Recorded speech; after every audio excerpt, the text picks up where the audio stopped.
Okay, आज शनिवार के दिन हम तैयारी कर रहे हैं एक स्पेशल लाइव ट्रेडिंग सेशन की। प्री ओपन शुरू हो गया होगा 9 बजे एज यूजुअल प्री ओपन, और 9:15 से वो ट्रेडिंग सत्र की शुरुआत हो जाएगी नॉर्मल, और 10 बजे तक वो सेशन होगा और हम दोनों आपके साथ होंगे। और इनफैक्ट हमारा बढ़िया सा पैनल होगा इस अगले 1 घंटे हम सबकी मदद करने के लिए। ग्लोबल हैंडओवर बढ़िया था वीरू, प्री ओपन का कुछ रुझान पे फोकस कर लिया जाए।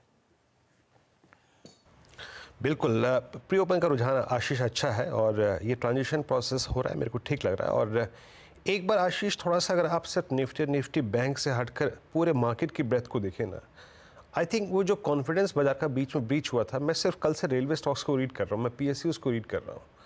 बाजार उस कन्विक्शन को रीगेन करने की कोशिश करता हुआ 22,550 इस वक्त निफ्टी का स्तर है। पहले तो एक काम करते हैं, जितने भी आज के महत्वपूर्ण स्टॉक्स थे वो आपकी स्क्रीन पर रखता हूँ। JSW स्टील, बंधन बैंक, ज़ायरस, इन तीन को देखते हैं पहले, इनकी ट्रैजेक्टरी क्या है। JSW स्टील और बंधन, इनको लेके आइए पहले। JSW स्टील बैकफुट पे करीब 7 रुपये नीचे ट्रेड करता हुआ, 1% नुकसान यहाँ पे है। बंधन बैंक, ज़ायरस लाइफ, बलरामपुर चीनी। JSW स्टील के बाद अगर आप ज़ायरस को देखें तो ये करीब प्लीज़ स्क्रीन पर रखिएगा, बंधन बैंक 6 रुपये नीचे, बलरामपुर चीनी करीब 383 के स्तर पे, और ज़ायरस करीब 1103 पे, करीब 5% ऊपर ट्रेड कर रहा है। सुपर स्विंग यहाँ पे है बालकृष्ण इंडस्ट्रीज़ और एस्ट्रल और शोभा, ये तीन और रखिए। दरअसल एस्ट्रल तो ऑल टाइम हाई ट्रैजेक्टरी में पहले ही ट्रेड कर रहा है, बालकृष्ण इंडस्ट्रीज़ 5% ऊपर। अभी आशीष ने आपको एक्सप्लेन किए थे नंबर्स। एस्ट्रल स्लाइटली बैकफुट पे 2290 पे, कल इसने अपना ऑल टाइम हाई टच किया था। और एक बार शोभा रखिएगा, यहाँ पे नंबर्स थोड़े से वीक हैं, और कल हम की स्टोन रियल्टी की मैनेजमेंट से बातचीत कर भी रहे थे, वहाँ भी इस बार के नंबर्स थोड़े से कमज़ोर थे, हालांकि उसमें कुछ एंट्रीज थी। बट एक बार प्लीज़ रखिएगा सुबह स्क्रीन पे, ये आई थिंक इन रिजल्ट्स पे कैसा रिएक्शन दे रहा है उसको देखेंगे। बट मोर और लेस इस वक्त निफ्टी की ट्रैजेक्टरी को देखें, सुबह करीब 3.5% नीचे, इट्स 22,530। आशीष ऑलमोस्ट उसी पहले लेवल को स्ट्राइक करता हुआ जो सुबह हम डिस्कस कर रहे थे, 22,537, एग्जैक्टली उसी ट्रैजेक्टरी में आके स्ट्राइक करता हुआ। आशीष, कल एक शेड ऊपर गए थे 22,500 के, ठंडे पड़े थे, और आज वापस अच्छे ग्लोबल हैंडओवर के बीच में इंडिकेशंस हैं 22,500 के ऊपर ही शुरुआत होगी। एक बार प्री ओपन सेटल हो जाए, जो भाव एक्चुअल स्क्रीन्स पर आ जाए, जहां खुलने की तैयारी हो रही है, उसके बाद वीरू से रिविजिट भी करा देंगे निफ्टी बैंक की आज की हमारी अप्रोच, आज की हमारी स्ट्रैटेजी। पैनल को भी दिखाइएगा। इन सब को धन्यवाद है भाई, शनिवार के दिन हम सब की मदद करने के लिए सुबह सुबह तड़के फिर से तैयार हैं। बढ़िया सी पिक्स ऑलरेडी शेयर कर चुके हैं। हम लोग कुछ वायदा वाले स्टॉक्स की चर्चा कर रहे थे, मैं कैश के रिजल्ट्स पे जाऊं और कैश की खबरों पे जाऊं। मैं रचना जी के पास जाने वाला था, दिखी नहीं रचना जी। चलिए रचना जी के पास नहीं चल रहे हैं अपन। गौरांग सर, ज़ाइडस लाइफ, खैर फार्मा में बहुत सारे स्टॉक बहुत बढ़िया री रेट हुए, इसने गजब कर दिया। और इस बार जो नंबर्स आए वो भी खासे स्ट्रॉन्ग। यूएस का परफॉर्मेंस को दिखता है, रोज आए दिन अप्रूवल जो आ रहे हैं वो पर्कुलेट होकर शायद फाइनेंशियल्स में इंपैक्ट करना शुरू कर चुके हैं। कैसा लग रहा है ये स्टॉक इस समय 1100 ऑड लेवल्स के आसपास? क्या फार्मा में आपकी प्रिफर्ड पिक्स में से है या नहीं? बिल्कुल है, छोटी मझोली श्रेणी में ये आते हैं। दोनों ही फार्मा क्षेत्र से जुड़ी हुई कंपनी है। मात्र सिर्फ जाइडस लाइफ ही नहीं, आशीष, हमारी खरीदारी की राय जाइडस वेलनेस ने भी है। और जिस प्रकार से नतीजा है, मेरे ख्याल से छोटी मझोली कंपनियों में तुलना करें तो सबसे बेहतरीन या सबसे अच्छे आंकड़े जाइडस लाइफ और जाइडस वेलनेस काफी लंबे समय से लेकर के आ रहे हैं। और पिछले 6-8 महीनों में मेरे ख्याल से बहुत बेहतरीन तरीके से री रेटिंग हुई है ये दोनों ही कंपनियों की। तो दोनों ही कंपनियों पर खरीदारी की राय है बुनियादी तथ्य के आधार पर। आपने इतनी बार कह दिया, उन्होंने FII की हेडलाइन ही गिरा दी 9 बजे। कोई बात नहीं, जितना सम्मान देना था उन्होंने दे दिया मेरे ख्याल से, है ना आशीष? उससे ज़्यादा सम्मान ही देने का, है ना? अपन नीचे का सफर खुद तय करके आए हैं, अपना पैसा लगा हुआ है ना, अपना पैसा लगा हुआ है अपन को। 21,810 से 21, अगर आप 22,500 तक देखें तो अपना ही पैसा लगा हुआ है ना। यस, पूरा हमारा जो आपको और मेरा SIP में जाता है, जो लोगों को SIP में जाता है। बिल्कुल सही कह रहे हैं आप। वो आप कहते एक दिन आप और नीरज जी बात करते थे ना कि ऊपर माल देने का नहीं, वो होगा भी नहीं इस बार, महंगा ही लेना। देखिए 22,500 पे ये गौरांग सरकार ने बहुत कॉन्फिडेंस दे रखा है हम लोग को, माल छोड़ने का नहीं है अपना अच्छा माल, ये गौरों को महंगा ही लेने देने का है ना गौरांग सर? देखिए, मैं ये मेरी बात कर रहा हूँ। एक तो हमें गोरों की बुद्धिमत्ताओं की जरूरत नहीं है, ना ही हमें उनके डॉलर की जरूरत है, और ना ही हमें उनको यहाँ पर आमंत्रित, मैं मेरी बात कर रहा हूं, मैं उनको आमंत्रित भी नहीं करता हूं। लेकिन दुख की बात यह है कि हम हमारी बुद्धिमत्ता का प्रयोग नहीं कर रहे हैं। अबे हमें क्या जरूरत है कि वो बताए हम क्या कर रहे हैं और कहाँ जाने वाले। तो भाई हमको पता है यार, सबसे पुराना इतिहास रहा है हमारा भारतवर्ष का। आप कौन होते हैं हमें बताने वाले? हम, मुझे ना तो उनके प्रमाण पत्र की जरूरत है, ना है उनकी बुद्धिमत्ता। और फैक्ट है वीरू, उनकी जरूरत नहीं है। हल्दीराम के वैल्यूएशंस देख के लग रहा है हमको शायद बर्गर पिज्जा की भी जरूरत नहीं है। इस तरह के वैल्यूएशन मिलने की तैयारी हो रही है उसको, जो खबरें आ रही हैं। खैर, कुछ कैश मार्केट के रिजल्ट्स की तरफ बढ़ता है। तब तक प्री ओपन सेटल हो जाएगा तो वीरू के पास स्ट्रैटेजी के लिए चलेंगे। इंपॉर्टेंट है शोभा। अरे नंबर्स तो खासे कमजोर लग रहे हैं। खैर, प्रोड्यूसर साहब ने हेडलाइन में मेंशन भी कर रखा है। ये देखिए 5% का लोअर सर्किट, आज सर्किट लिमिट 5% की है सब स्टॉक्स की। इधर वेज आय 37% गिरी, इबीटा 46% गिरा, मार्जिन्स 150 बेसिस पॉइंट्स गिरे और मुनाफा 85% इरोड हो गया। सुदर्शन केमिकल्स अच्छे लग रहे हैं, आय 11% बढ़ी, उसके सामने इबीटा 44% का जंप, मार्जिन्स 350 बेसिस पॉइंट्स का इंप्रूवमेंट। गोदरेज इंडस्ट्रीज आय 6%, ये सब साल दर साल हैं, जहां क्यों आऊंगा अलग से स्पेसिफाई कर दूंगा। आय 6% गिरी, इबीटा 24% गिरा, मार्जिन्स 240 बेसिस पॉइंट्स कॉन्ट्रैक्ट करे और कंपनी को 321 करोड़ का घाटा हो गया। जेबी केमिकल्स एंड फार्मास्यूटिकल्स आय 13% बढ़ी, इबीटा 21% बढ़ा, तो मार्जिन्स 160 बेसिस पॉइंट्स का इंप्रूवमेंट दिखा रहे हैं और मुनाफा 44% के आसपास इंप्रूव हुआ।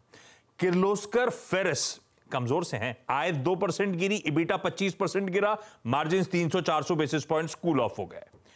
The Phoenix mills I 80% improve, EBITDA 45% का जंप, मार्जिन्स 59% वाले 48% पे आ गए।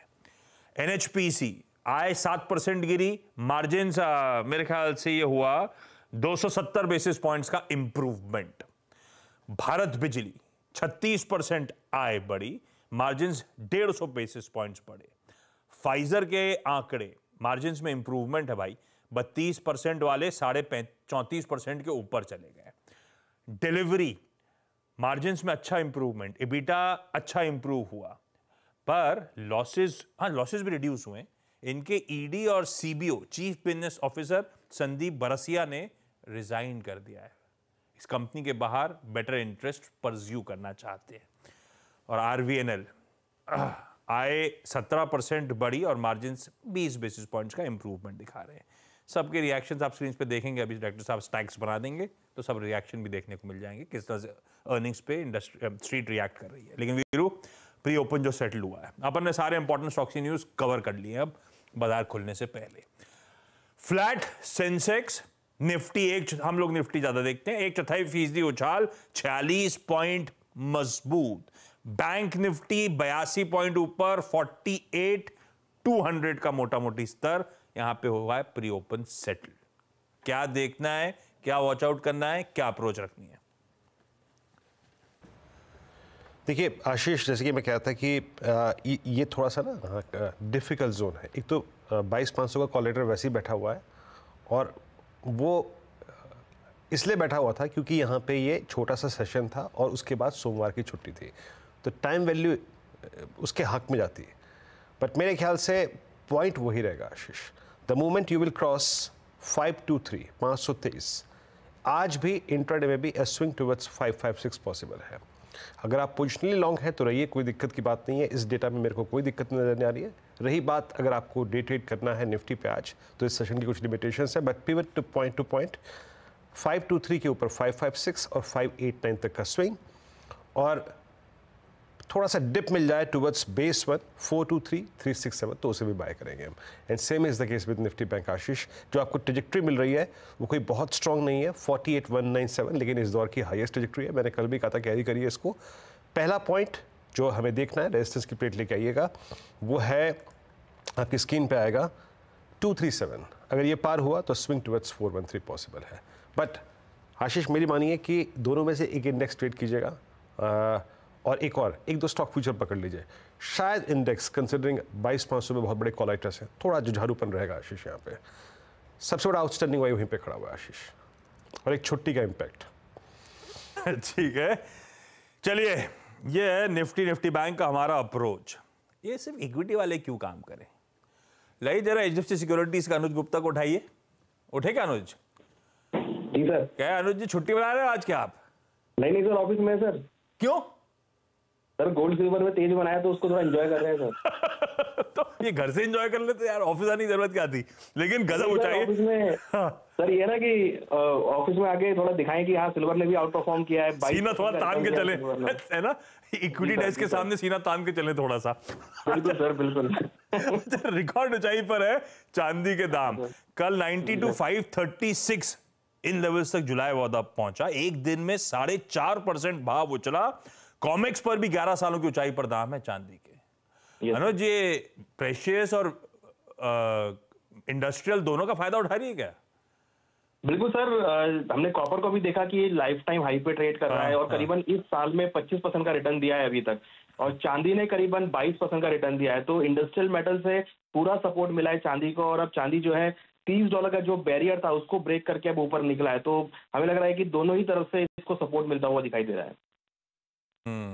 अच्छा, चीन में कुछ राहत पैकेज की बात है, खैर वो सब अपनी जगह, मूव तो खैर अपना गजब का है।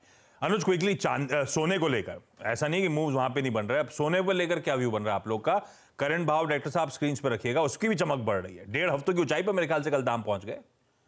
जी बिल्कुल, करीबन 17% रिटर्न दिया है गोल्ड ने अभी तक, और करीबन 24 से $14 के आसपास चल रहा है। हमें लगता है कि मतलब करीबन आपको हो सकता है कि ईयर एंड तक ये $2500 तक भी जा सकता है। तो गोल्ड हमें लगता है कि ये भी अब एक अपने मोमेंटम में है, और जल्दी ही आपको $2500 के लेवल गोल्ड में आते हुए दिखाई देंगे। कल इंटरनेशनल एक तवर अप की सेकंड प्लेट दिखाई डायरेक्टर साहब। कल मेरे ख्याल से गोल्ड 2387 पे इक्विटीज ने छोड़ा था, मतलब उस समय 3:30 बजे $2420 प्रति आउंस पे खड़ा हुआ है। इस तरह से ओवरनाइट गोल्ड में जंप है। सिल्वर में मैप नहीं करता हूं, गोल्ड मैप करता हूं, तो इक्विटी वाले जहां छोड़ के गए थे देखिए कहां खड़ा हुआ है। अनुज, खैर आपका धन्यवाद सुबह सुबह वक्त निकालने के लिए, लेकिन ये क्यूज हैं आपके लिए आज के वेरिएबल्स अलग अलग। सचिन, कोई मेटल में चुनना होता तो सबसे प्रेफर्ड पिक कौन सी होती है आपकी?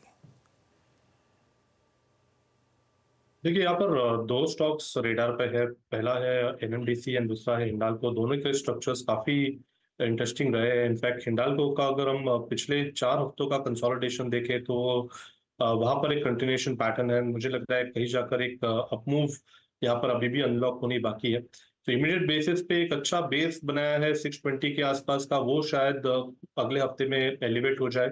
सो 645 के स्टॉप लॉस के साथ मुझे लग रहा है डिक्लाइंस पे यहाँ पर अभी भी खरीदारी करनी चाहिए। एंड जिस तरीके से ओवरऑल स्ट्रक्चर है, लगभग अराउंड 680 तक की एक मूव बन सकती है गोइंग फॉरवर्ड। तो मुझे लग रहा है यहाँ पर NMDC एंड हिंडाल्को दोनों में दाव लगाना चाहिए। NMDC का भी काफी सिमिलर स्ट्रक्चर है। जिस तरीके से फिलहाल प्राइस एक्शन अनफोल्ड हुई थी कल के सत्र में, मुझे लग रहा है वहां पर एक फॉलो थ्रू मोमेंटम आना चाहिए। एंड 290-95 के आसपास के टारगेट्स यहाँ पर वेल प्लेस्ड है। तो 270 के स्टॉप लॉस के साथ यहाँ पर भी फ्रेश लॉन्ग्स डिप्लॉय किए जा सकते। ओके, NMDC और जिन जिन स्टॉक्स फ्यूचर्स पे आपको नज़र रखनी है, जैसे कि मैं कह रहा था कल PSUs में मूव बहुत स्ट्रॉन्ग था। NTPC, BHEL, IRCTC, कोल इंडिया, आप देखिए एक एक करके सब के सब लाइंड अप है। और इनफैक्ट BHEL अगर 302 पे खुल रहा है तो ये इस दौर की हाईएस्ट ट्रैजेक्टरी, इस दौर यानी मेरे ख्याल से ऑलमोस्ट ये 4-5 साल का हाईएस्ट क्लस्टर होगा। तो PSUs, रेलवे, आई थिंक ये जो बाजार में पुल बैक आया ना उसको आप वो देखिए, OMCs, लुक एट IOC, आप BPCL को देखिए, और सब में काफ़ी स्ट्रॉन्ग है, काफ़ी स्ट्रेंथ है यहाँ पर। चलिए खैर जैसा भी है, अब उतरते हैं ट्रेडिंग के लिए, और निफ्टी पे ध्यान रखिएगा, लेकिन बेटर है इस सेशन में किसी स्टॉक फ्यूचर को पकड़ लें हम। अच्छे, अब वो स्टॉक फ्यूचर कौन कौन से हैं आइए समझते हैं, देखते हैं, चलते हैं बड़ी वॉल पे आशीष के पास। Ashish, over to you and best of luck. ये 22,500 का बेड़ा पार करा दीजिए इस बार। बिल्कुल हो जाएगा। हैं इतने सारे पावरफुल एनालिस्ट हमारी स्क्रीन पे, HDFC बैंक वगैरह सब पे दाव लगाना, तो कुछ ना कुछ बेड़ा पार होगा। Let's hope. सेशन शुरू होने वाला है, नॉर्मल कंटिन्यूअस ट्रेडिंग सेशन। ध्यान रखिएगा सिर्फ 10 बजे तक का 45 मिनट की विंडो होगी जिस पे अपन कामकाज कर सकते हैं, और मैक्स सर्किट फिल्टर्स 5% की, जिनके नीचे के तो नीचे के रहेंगे, लेकिन ऑपरेटिंग इवन FNO के भी ऑपरेटिंग जो रेंज है 5% की है अभी अगले 45 मिनट। क्यूज अच्छे हैं, यूएस में मोमेंटम अच्छा है, डाउ आउट परफॉर्म कर रहा है, बैक टू बैक 5th हफ्ता था जब मजबूती के साथ कामकाज हुआ, तो इंडिकेशन थे कि हम खुलेंगे तो बढ़िया।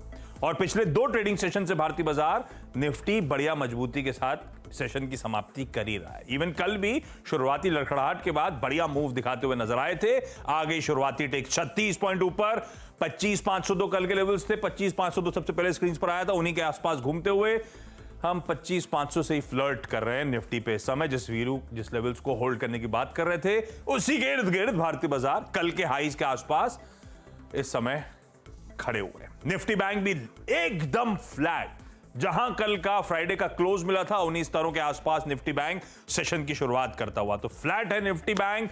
आईटी जिसको लेकर 2 दिन से चैनल पे चर्चा हो रही है, अच्छे मूव्स डिलीवर कर रहा है। आज भी आईटी इनके कंपैरिजन में तो कह लीजिए आउट परफॉर्म ही कर रहा है, 1/4% उछाल के साथ इस समय ट्रेड होता हुआ आपको नजर आएगा। निफ्टी वही, अरे यार अभी भी 22,500 के आसपास है, कन्विंसिंगली इधर ना उधर कहीं नहीं जा रहा है। मिड कैप्स और स्मॉल कैप्स, ब्रॉडर मार्केट्स बढ़िया कर रही है। इंडेक्स फंस रहा होगा शायद 22,500 के जोन्स पे, नॉट नेसेसरली ब्रॉडर मार्केट्स का यही हाल है। आधा % निफ्टी मिड कैप्स और स्मॉल कैप्स आधे % से ज्यादा मजबूती के साथ ट्रेड करते हुए, मतलब बाजार का ओवरऑल मूड बढ़िया है। ब्रेथ आपकी स्क्रीन पे, और ये ब्रेथ तो काफी अच्छी दिख रही है। मेरे ख्याल से 5:1 का रेशियो है, एक गिर रहा है तो 5 से ज्यादा स्टॉक्स ऐसे हैं जो बढ़त के साथ मजबूती के साथ ट्रेड कर रहे हैं। एक काम करिए डायरेक्टर साहब, जब तक 22,500 के इधर उधर डिसाइड नहीं कर लेता निफ्टी, अपन सेक्टोरल पॉकेट्स और फिर हीट मैप पे चलते हैं। सेक्टोरली क्या हाल है वो दिखा देता हूं। Nifty bank flat, financial services flat, सरकारी बैंक फिर भी बेहतर कर रहे हैं, 1/3% उछाल। सीपीएससी सरकारी कंपनीज 3/4% मजबूत हैं। मेटल्स अच्छा कर रहे हैं, 1/3% उछाल। प्रेशियस मेटल की अपन चर्चा ही कर रहे थे, मेटल्स ओवरऑल वैसे भी अच्छे लग रहे हैं। एफएमसीजी 1/4% ऊपर, आईटी 1/4%, ऑटो ऑलमोस्ट आधे % की मजबूती है, फार्मा आधा % गेन दिखा रहा है। रियल्टी का तो खैर आउट परफॉर्मेंस गजब है, शोभा के खराब नंबर्स पे भी रियल्टी देखिए 1% मजबूत खड़ा हुआ है। कैपिटल गुड्स 2/3% और इवन ऑयल एंड गैस में 2/3%। स्क्रीन अच्छी है, सारी सेक्टोरल पॉकेट्स मजबूती के साथ इन ग्रीन शनिवार को शुरुआत करती हुई। अब लाए जरा एक बार निफ्टी भी दिखाएं और फिर हीट पैप पे लेकर आए। जरा घुमाइए स्क्रीन क्विकली। ये आया निफ्टी। अरे यार 22,500 पे चिपक ही गया है, खतरनाक चुंबकीय शक्ति है। लाइए 50 स्टॉक्स अब तक। ओएनजीसी 1/3%। और कच्चा तेल कल जहां छोड़ा था, हाँ यार 83 पे छोड़ा था, 84 पे खड़ा हुआ है। ओएनजीसी टॉप गेनर है, 1.25% गेन्स। ग्रासिम अच्छा कर रहा है, मजबूत है। पावर ग्रिड में अच्छी तेजी है। सेक्टोरली ये ग्रासिम हो गया, एशियन पेंट्स, बजाज, ब्रिटानिया, ऐसा कोई क्लियर कट रुझान दिख नहीं रहा है मुझे। मिले जुले परफॉर्मर्स हैं जो आपको मजबूती की तरफ ले जाने की कोशिश कर रहे हैं। जो दबाव में वो थोड़े से हैवी वेट्स हैं। महिंद्रा पस पड़ा है, एक्सिस बैंक थोड़े से दबाव में है, रिलायंस एकदम फ्लैट है और आईसीआईसीआई बैंक इस समय एकदम फ्लैट। इवन लास्ट एंड 2 पर एकदम फ्लैट है। सिर्फ बाजार के हैवी वेट्स हाईलाइट कर रहा हूं। आईटीसी स्लाइटली इन ग्रीन इस समय ट्रेड करता हुआ। टीसीएस ने थोड़ी सी चाल पकड़ी है, 1/3% मजबूत है। सेलेक्टिवली आईटी में टीसीएस, एचसीएल टेक आज के सेशन में थोड़ा बहुत बेहतर करते हुए, लेकिन वीरू कुछ नहीं कर पाया। मैं खींचता रहा कि 22,500 के इर्द गिर्द कुछ क्लियर कट वर्डिक्ट दे दे, बाजार चिपक ही गया है, 22,500 के इर्द गिर्द ही घूम रहा है। ये लीजिए, अब थोड़ा सा आप दम लगाइए, 22,500 के ऊपर क्लियर कट जाना है, पुश कराइए थोड़ा सा। चलेगा 2336 तक तो जाएगा, 536 तक तो जाएगा, ये मेरा कन्विक्शन है। बेटर है आज निफ्टी बैंक। और फिर कह रहा हूँ पीएसयूज पे नजर रखिए। Look at BL at all time high. कल भी इसकी कार्यक्रम में हम चर्चा कर रहे थे। मैं कुछ स्क्रीन पे स्टॉक्स रखता हूँ पहले, जो कि एज ए ट्रेडर आपको रखने चाहिए नज़र पे। आप बीएचईएल, बीईएल और अगर आप देखें तो कहाँ कहाँ स्विंग आ रहे हैं।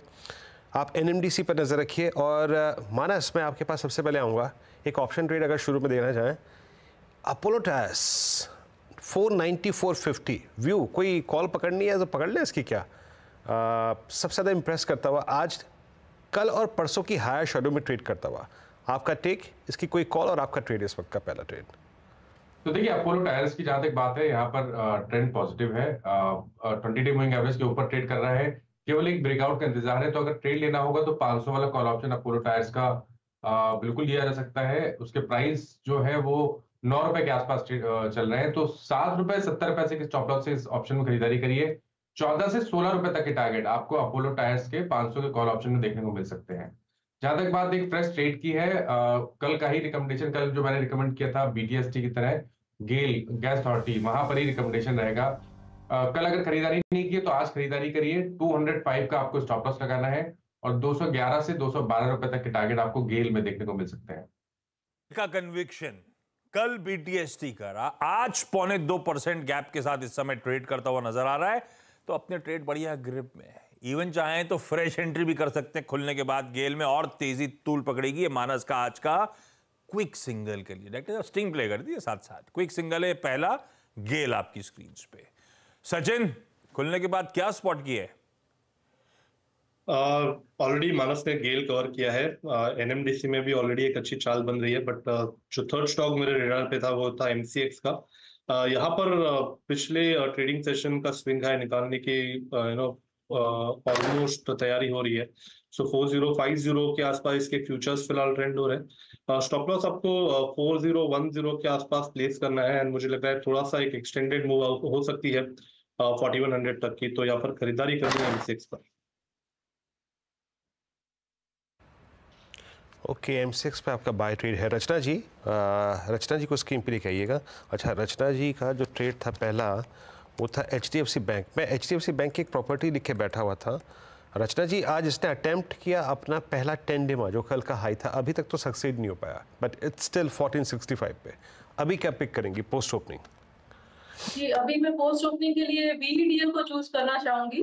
वीईडीएल की रफ्तार ऐसी तेज है, अभी 3 अप्रैल को ये काउंटर 300 पे था और 300 में से 450, मतलब 50% राइज वो 1 महीने 1.5 महीने में दिखा चुका है। तो कुछ ज्यादा ही तेज रफ्तार से चल रहा है, एंड फिलहाल भी यहाँ पे कोई ओवर स्ट्रेचिंग वगैरह नहीं नजर आ रही, तो फर्दर मोमेंटम यहाँ पे बिल्ड हो सकता है। फिलहाल मई के फ्यूचर्स 451 के करीब है, ये बहुत ही जल्दी 455 एंड 60 की तरफ जा सकता है। डाउन साइड पे सपोर्ट के लिए 447 के लेवल को ध्यान में रखना चाहिए। ओके, वेदांता 451 पे। अमित जी, आपका ट्रेड पिक करेंगे? जी वीरेंद्र जी, मैं एक्साइड इंडस्ट्रीज के साथ जाना चाहूंगा। काफी बेहतरीन स्ट्रॉन्ग चार्ट है। यहाँ पे हमने एक साइडवेज नैरो रेंज कंसोलिडेशन देखा। आज के सत्र में हम देख रहे हैं कि स्टॉक एक कंप्रेस्ड जोन से बाहर आ रहा है। बोलिंजर बैंड पे भी एक ब्रेकआउट है। मोमेंटम इंडिकेटर्स काफी पॉजिटिव है। 481 का प्राइस है, 474 का स्टॉप लॉस रहेगा और टारगेट रहेगा 495 का। ओके, ये हो गए खुलने के बाद हमारे पैनल के बढ़िया से पिक्स। मानस ने गेल पे दाव लगाया, बढ़िया ट्रेड ग्रिप में है और फ्रेश एंट्री के मौके भी दे रहा है।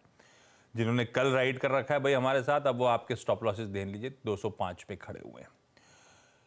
सचिन ने एमसीएक्स, उनको भी गेल पसंद आ रहा था बाय द वे, और दूसरा प्रेफर्ड पिक एमसीएक्स है, 4010 के एसएल के साथ तेजी करी है। रचना जी ने जब बोला तो मुझे तो समझ में ही नहीं आया, मुझे लगा धीरे धीरे बोल रही हैं। वो तो डायरेक्टर साहब को आदत है बोले वीडीएल बोल रही हैं, तो वीडीएल यानी कि वेदांता पे दाव लगाना है 447 के स्टॉप के साथ। तेजी करिए भाई, मेटल आ गया रडार पे, वो स्क्रीन पे दिखा भी रहा है, इंडेक्स अच्छा कर रहा है आज। सेठ साहब एक्साइड इंडस्ट्रीज पसंद कर रहे हैं, खरीदने का मन 474 के स्टॉप के साथ। अब आइए जरा आज जो इतने सारे स्टॉक्स सुबह मेंशन करे थे उनके रिएक्शंस बता देता हूं।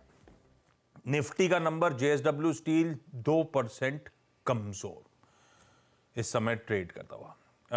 इंटरनल्स अच्छे हो सकते हैं, हेडलाइन नंबर्स एक मिस थे, शायद उस पर रिएक्शन है। जाइडस लाइफ हर पैरामीटर पे स्ट्रांग था, अपन ने चर्चा करी थी, 5% का कैप है, आज लगा हुआ है 5% के सर्किट पे। एस्ट्रल वीक थे, वो मार्जिन्स कॉन्ट्रैक्ट करे थे, रेवेन्यूज भी मेरे ख्याल से ठंडे थे जब अपन ने रिजल्ट्स देखे थे। 4% कमजोरी के साथ इस समय ट्रेड करता हुआ। बालकृष्ण इंडस्ट्रीज की चर्चा हुई थी, स्ट्रॉन्ग नंबर्स थे, वॉल्यूम लेड ग्रोथ थी। बालकृष्ण 5% के सर्किट पे खड़ा हुआ है एज वी स्पीक। बंधन इंटरनल्स गड़बड़ाए हुए थे, हेडलाइन ठीक लग रहा था, एसेट क्वालिटी दिख रहा था, ग्रॉस एनपी नेट एनपी शुरुआत लड़खड़ाती हुई, लेकिन अब शुरुआती ट्रेड में ही लोअर लेवल से एक रिकवरी के मूड में नजर आ रहा है। जी एंटरटेनमेंट मेरे ख्याल से जहां जहां revenue, EBITDA, profit street estimate से बेहतर था, लीजिए रिएक्शन भी बढ़िया सा आपकी स्क्रीन पे, 4.5% का उछाल। बलरामपुर फीके से थे, फीका सा रिएक्शन स्क्रीन पे दिखा दीजिए, एकदम फ्लैट है, शायद स्लाइटली इन रेड, अब रिकवर करने की कोशिश करता हुआ। अब आइए कैश के नंबर्स पे, जहां पे मूव्स तगड़े हैं वो दिखा देता हूं आपको। भारत बिजली अच्छे नंबर्स, 5% ऊपर। ये सब सर्किट है, 5% मतलब आज सर्किट फिल्टर लग गए, कैप लगा हुआ है। सुदर्शन केमिकल्स अच्छे numbers, 5% circuit. Phoenix mills top line growth अच्छी थी, मार्जिन कॉन्ट्रैक्शन था, लेकिन स्ट्रीट को पसंद आ रहा है वो टॉप लाइन ग्रोथ पे ज्यादा तवज्जो दी जा रही है। 4% की मजबूती के साथ फीनिक्स इस समय ट्रेड करता हुआ। वीरो, ये तो खैर रिजल्ट रिएक्शंस हैं या खबरों के रिएक्शंस हैं। एक डिलीवरी देखना है मुझे, डिलीवरी फ्लैट है, बल्कि हरियाली है, 2/3% उछाल है। नंबर्स ठीक थे, लेकिन एक रेजिग्नेशन था, पर स्ट्रीट हाथों हाथ ले रहा हूं नंबर्स को। 2/3% खैर वो मजबूती के साथ। वीरो, तो खैर रिजल्ट रिएक्शंस क्या स्पॉट कर रहे हैं इस समय? आशीष, मेरे को लग रहा है निफ्टी मेटल आज एक और करिश्माई पारी खेलने को तैयार है। वीडीएल अभी पिक किया रचना जी ने, एक बार लिखे आई आप आपकी स्क्रीन पे स्टॉक रखता हूँ। एनएमडीसी किसने पिक किया था? मेरे ख्याल से एनएमडीसी किसी ने पिक नहीं किया था। एनएमडीसी लेके आइएगा। एनएमडीसी करीब 279 पे जनाब, ऑप्शन एक्टिविटी बहुत स्ट्रॉन्ग। अच्छा, सचिन जी ने जिक्र किया था, फिर लेके आइए आप सेल का, जिसका जिक्र मैंने कल भी किया था। सेल 169.25 पे एक बड़े ब्रेकआउट के लिए प्रिपेयर करता हुआ, एक typical neckline breach. Sachin 170 almost strike करता हुआ। लुक एट मेटल इंडेक्स, क्या व्यू है आपका इस वक्त सेल पे? वीरेंद्र जी एकदम स्पॉट ऑन पकड़ा है आपने। 170 का ही वो बैरियर है, अगर ये निकल जाता है जहाँ पे काफी दिनों से कॉल राइटर्स कॉन्फिडेंटली अपने पोजीशंस बना रहे थे, अगर ये लेवल निकल जाता है तो लगभग मुझे लग रहा है जो एक राउंडिंग बॉटम फॉर्मेशन है डेली स्केल पे, जिसके प्रोबेबल टारगेट्स 178 से लेके 190 तक के एक्सटेंडेड है। तो मुझे लग रहा है एक काफी शानदार रैली इस पर्टिकुलर स्टॉक में बन सकती है। तो इमीडिएट बेसिस पे मुझे लग रहा है थोड़े से डिक्लाइंस भी अगर होते हैं तो खरीदारी करने के ही मौके ढूंढने हैं। एक अच्छा इंट्राडे बेस मुझे लग रहा है कहीं जाकर कल के सत्र में 165 के आसपास बना था। तो आई थिंक 165 के स्टॉप लॉस के साथ थोड़े से पोजिशन लॉन्ग्स रखने में कोई हर्ज नहीं है। जैसे ही क्लोजिंग 170 के ऊपर एस्टैब्लिश हो जाती है तो मुझे लग रहा है 190 की ट्रेजेक्टरी यहाँ पर ओपन हो सकती है, तो जरूर अपने बाइंग रेडार में। यहाँ पे अगर आप देखें तो सेल और बैंकों में निफ्टी पीएसयू बैंक इंडेक्स एक माइलेज क्रिएट करता हुआ इस छोटे से सेशन में, और यही एक कारण है कि बैंक निफ्टी अब day high, almost day high की ट्रेजेक्टरी में। देखिए, सुबह के उस शुरुआती टिक पर बिलीव मत कीजिएगा, बट धीरे धीरे 48,171 पे जाता हुआ मैं एक आपके स्क्रीन पर स्टॉक रखता हूँ, that's Kotak Mahindra bank. Kotak Mahindra bank को आज इस छोटे से सेशन में आप अगर देखेंगे ट्रेड करते हुए, आपको ये मूव बहुत छोटा सा नजर आएगा, बट इंपॉर्टेंट क्या है, कल की हायर शेडो में ट्रेड करता हुआ रचना जी, ये वो स्टॉक है जिसने स्ट्रीट का कॉन्फिडेंस धीरे धीरे रीगेन किया, और मेरे ख्याल से अगर इस ट्रैजेक्टरी में कुछ रहा तो एटलीस्ट हमें एक 10-20 का पॉजिटिव क्रॉसओवर मिलेगा। आपका व्यू 1700 पे?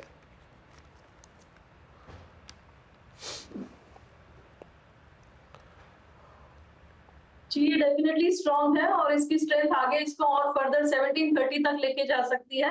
अभी 1705 पे है, तो यहाँ से 20-25 रुपए की मूवमेंट और फर्दर बन सकती है। डाउन साइड पे 10 to 12 रुपीज का भी एसएल अगर मेंटेन करेंगे तो ये चीज वर्कआउट होनी चाहिए। इस काउंटर में काफी स्पेस अवेलेबल है अपसाइड पे।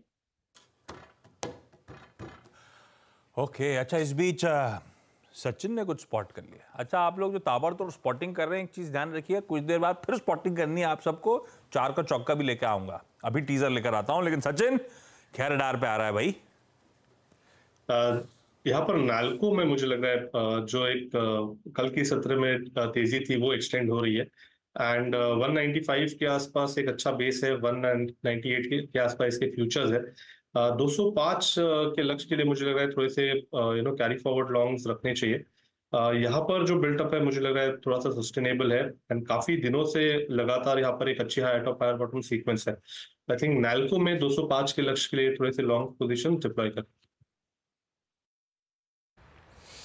जी हाँ, और अब देखिए जरा आप, मैंने आपको जो पहला स्टॉक बताया था आज BL, जरा वो लेके आइएगा। 256 होता क्या है, एक जब भी HL बड़ा मूव ले लेता है ना, उसके 2-3 दिन बाद, जैसे HL ने परसों अर्निंग्स के बाद एक बड़ा वाइल्ड मूव दिया, ऑल्दो ये उस पेडिग्री का स्टॉक नहीं है, मतलब उतना एग्रेसिव नहीं है, बट उस डिफरेंशियल को ये पूरा करने जाता है, और ये कल भी चला और उतने ही अगर आप देखें बड़े मैग्नीट्यूड के साथ आज भी चल रहा है, डे हाई पर आके ट्रेड करता हुआ।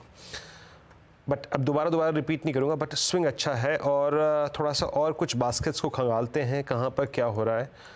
हाँ, एक बार आप लेके आइएगा अशोक लेलैंड। ये अशोक लेलैंड में मूव काफ़ी स्ट्रॉन्ग आ रहा है। अमित, अशोक लेलैंड ऑल दो अनचार्टेड टेरिटरी है, ऑल टाइम हाई का जोन है, अभी इसे आप हाथ लगाना चाहेंगे या फिर अवॉइड करेंगे? बट ओवर हीटेड स्टॉक है इस वक्त, ये स्ट्रॉन्ग मूव। जी वीरेंद्र जी, इनफैक्ट कल रिकमेंड भी किया था अराउंड 206 207 के लेवल्स पे, तो काफी अच्छा शानदार ब्रेकआउट है। किसी की पोजीशन है तो आप स्टॉप लॉस ट्रेल कर लें लगभग 206 के आसपास। मुझे लगता है ये स्टॉक 220 225 की तरफ ऐड कर रहा है। आपकी बात बिल्कुल सही है कि थोड़ा सा एक्सटेंडेड है, तो अगर किसी को फ्रेश एंट्री बनानी है तो that will only be on dip. हाँ, मेटल्स की आप चर्चा कर रहे थे, वेदांता 4% तक उछाल दिखा चुका है, वो VEDL। रचना जी, बांध लिया जाए, बढ़िया हो गया सुबह सुबह। लेकिन आपको लग क्या रहा है इवेंचुअली कहां तक जाने की तैयारी कर रहा है? अपना टारगेट तो आ गया पहला वाला 460 465 आ गया, एक बार इंटरडे दिखाइएगा। 65 नहीं है, 60 तो हो गया अपना पूरा। 65 तक ले राइड करें जी। मेरे हिसाब से एक बार ही को बुकआउट कर ले तो कोई गलत बात नहीं। इंटरडे डिप के बाद वो दूसरी अपॉर्चुनिटी देगा फ्रॉम लोअर लेवल्स, तो हम फिर से एंटर करेंगे, फिर से चेस करेंगे। अच्छा, गौरांग सर है क्या? गौरांग सर, क्रॉम्पटन कल रिजल्ट तो ठीक दिख रहे थे यार, मतलब on the face of it तो ठीक थे। अब उसमें इंटरनल्स में लोग कह रहे थे कि वो कंज्यूमर ड्यूरेबल वाली साइड अच्छा कर रही है, रिजल्ट रिपोर्ट जो ब्रोकरीज की आई थी। पर कल क्या मूव बना उस स्टॉक में, और आज उसके ऊपर फिर 3.5% का उछाल 400 के पार आके खड़ा हुआ है। ये हो क्या रहा है क्रॉम्पटन में? आप लोग क्या कर रहे हो इस पे? तो पहले तो बुनियादी तर्क के आधार पर खरीदारी की राय है। हाँ। ये अनिवार्य होगा हमारे लिए डिस्क्लोजर देना, और करीबन 250 पौने 300 से खरीदारी की राय दी थी, और पहला लक्ष्य जो हमने निर्धारित किया था वो था करीबन 400 345 350 के आसपास का। वो आने के बाद स्वाभाविक है बुनियादी तर्क के आधार पर मुनाफा वसूली की राय दी थी। फिर नतीजे देखने के बाद हमने जो खरीदारी बिकवाली की राय थी, और बिकवाली की राय को फिर से हमने निवेश बनाकर रखने के लिए राय दी है। और ये जो कंज्यूमर ड्यूरेबल और बाकी अन्य जो कारोबार है, उससे आने वाले भविष्य में जो योगदान आएगा, और मैनेजमेंट की जिस तरीके से टिप्पणी है, हमें लग रहा है कि करीबन 450 पौने 500 तक के लक्ष्यांक आपको शायद मध्यम अवधि के आसपास दिखाई दे सकते हैं। तो अगर आपका निवेश है तो बने रहे। 400 पौने 500 तक के लक्ष्य नजर आते हैं क्रॉम्पटन कंज्यूमर में। कल आवाज का टॉप वो क्या है, बिग स्टॉक था, उसके बाद से क्या मूव बने इसमें। सेठ साहब, क्रॉम्पटन चार्ट्स पे कैसा? फंडामेंटली तो गौरांग सर ने ब्यूटीफुली हाईलाइट कर दिया, अभी दमखम है। चार्ट्स पे अब समीकरण कैसे बैठ रहे? ज्यादा स्ट्रेच तो नहीं हो गया है? जी आशीष जी, वीकनेस तो कहीं नहीं है, लेकिन स्ट्रेच डेफिनेटली हो गया है। इसका ब्रेकआउट लगभग 340 345 के लेवल्स में आया था, वहां से स्टॉक 50-60 रुपए बढ़ गया है। लेकिन अगर किसी की पोजीशन है तो बने रहे, स्टॉप लॉस ट्रेल कर ले 398 के आसपास for targets of 420 425। Fresh position थोड़ी सी बनानी है इस समय मुश्किल हो जाएगी, क्योंकि रिस्क रिवॉर्ड फेवरेबल नहीं है। फ्रेश पोजीशंस नहीं, ये ध्यान रखिएगा। थोड़ा सा रिस्क, बाकी बहुत तगड़े मूव्स बन गए सवा ट्रेडिंग सेशन में, कह लीजिए। अच्छा, 4 के चौके का टीजर देता हूं ताकि हमारे पैनल के पास समय रहे कुछ बढ़िया से स्टॉक्स ढूंढ के आइडेंटिफाई करने के लिए। सस्ता ऑप्शन दिखाइए सचिन को स्क्रीन पे। सचिन, एक बढ़िया सा सस्ता ऑप्शन आइडिया के लिए 5-7 मिनट बाद आपके पास आएंगे। एफएनओ सुपरस्टार के लिए भोपाल जाएंगे रचना जी के पास। एक बढ़िया सा वायदा बाजार का पिक, और एक और आएगा वेदांता के अलावा। चार्ट का चमत्कार कोलकाता से सेठ साहब मदद करेंगे। अब वायदा का हो, कैश का हो, आपकी मर्जी। एक बढ़िया सा चार्ट का आइडिया आप रेडी रखना। और एक मिड कैप फंडा के लिए एक beautiful mid cap, interesting mid cap पहले आ चुका है, स्वराज इंजन। देखते हैं आज 4 का चौका में मिड कैप फंडा गौरांग सर कौन सा सेलेक्ट करते हैं। तो इन चारों के पास थोड़ी देर में अपन चलेंगे। अच्छा, इस बीच इस पैनल को दिखाइए फिर से डॉक्टर साहब। ये मॉर्निंग पैनल, वीरू, इस पैनल में कुछ बदला सा दिख रहा है, गाबा सर नहीं दिख रहा। आपने नोटिस करा सुबह से? मैं बहुत देर से सोच रहा था, जब अशोक लेलैंड का जिक्र कर रहा था ना मैं, हाँ तो मैं सोच रहा था वही कि कहाँ चले गए। गाबा सर, उनकी कॉल थी। हाँ जी, ये क्या सैटरडे छुट्टी मार ली क्या आपने? नहीं नहीं, मुझे बोला गया था आपका 11:30 बजे, आपका सुबह नहीं है, ऐसा मुझे अपर्णा ने बताया। ओ 11:15 बजे, तो मैं आराम 11:30 से नहीं है, पीछे से 11 बैठा बजे से 11 बजे से अपन बैठेंगे। 11 बजे बैठेंगे, मुझे ऐसा बोला गया था, तो बोला ठीक है। तब ठीक है। मैं तो मैं तैयार मिस था, कर रहा सुबह था के 7 बजे तैयार आपको। हूँ। फिर वीरू भी आप कह रहे थे कैसे हो? गाबा सर कहाँ है, गाबा सर कहाँ है, वो अपसेट सा फेस उन्होंने इमोजी भेजा, तो मैंने कहा फोन लगा के दुख पूछ होता है लेते उनको। आपको थोड़ी दुख होता है। हाँ वो दुख तो बहुत उनको, मिस वो करते हैं, आप थोड़ी मिस करते हो। 11 बजे हम सब होंगे, गाबा सर भी पैनल में जोड़ेंगे। अब अगला शो जब आएगा वो 11 बजे आएगा। ये टीजर भी हो गया। Gaba sir thank you so much, इंतजार कर रहा हूँ आपका, हम दोनों इंतजार कर रहे हैं आपका। Love you too Gaba sir. Veeru कुछ स्टॉक स्पॉटिंग हो जाए। अच्छा एक टीजर दे देता हूं, कुछ देर में यतिन जुड़ेंगे। इलेक्शन और बाजार पर एक ब्यूटीफुल सी ब्रोकरेज रिपोर्ट है, उस पर चर्चा। और इसी शो में आगे सुंदरम म्यूचुअल फंड के सुनील सुब्रमण्यम सर भी होंगे। तो इलेक्शन रिलेटेड, बाजार का मूड, फंड का अप्रोच, इन सब पे भी चर्चा करेंगे। इस बीच वीरू के पास चले कुछ और ताबड़तोड़ स्टॉक्स की चर्चा। जी हाँ, देखिए फार्मा में थोड़ी बाइंग आ रही है। जरा एक बार ऑरबिंदो फार्मा लेके आइए। मैं थोड़ा लेट हो गया, ये स्टॉक मैंने मार्क करके रखा था। एक बार टिक बाय टिक चार्ट रखिएगा। अब नहीं मैंने ऑलमोस्ट 1185 पर आइडेंटिफाई किया था, बात छूट गई, 1205 हो गया। लेकिन एक बार लेके आइए आप, जरा हल्का सा निफ्टी फार्मा इंडेक्स लेके आइए डायरेक्टर साहब। इसमें से कुछ ट्रेड्स पिक करने की कोशिश करते हैं, क्योंकि ये तो चल गया। और विंडो फार्मा डायरेक्टर साहब इंडेक्स लेके आइएगा, और उसके बाद जरा एक एक करके यहाँ स्टॉक्स पिक करते हैं। मेरे ख्याल से अब स्टॉक जो कि एक स्विंग देने को तैयार नज़र आ रहा है आशीष, वो है ग्लेनमार्क। स्क्रीन पे रखिएगा, स्क्रीन पे प्लीज़। 1022 पे about 20 day exponential moving average, अच्छी प्लेसमेंट है। 1023 का भाव। अमित जी ऑलमोस्ट इस 1023 1024 इस भाव के पीछे लगभग एक महीने का कंसोलिडेशन है। 29 अप्रैल से अगर आप देखें ये स्लोपिंग डाउनवर्ड ट्रैजेक्टरी मेंटेन कर रहा है। आज 20 डे को स्ट्राइक करता हुआ इसकी 1020 की है, 1050 की कॉल रखिएगा स्क्रीन पे। क्या ग्रिप करना चाहिए इसको 1023? जी वीरेंद्र जी, अगर चार्ट देखे तो रिस्क रिवॉर्ड तो काफी फेवरेबल है। स्टॉक ने 50 डेमा पे कंसोलिडेट किया, और अब आज के सत्र में हम देख रहे हैं कि अपना ये 10 डेमा भी क्रॉस करने की कोशिश कर रहा है। तो from that point of view, और आरएसआई में भी एक क्रॉसओवर यहाँ पे दिख रहा है चार्ट्स पे, तो 1050 की कॉल जरूर लेनी चाहिए।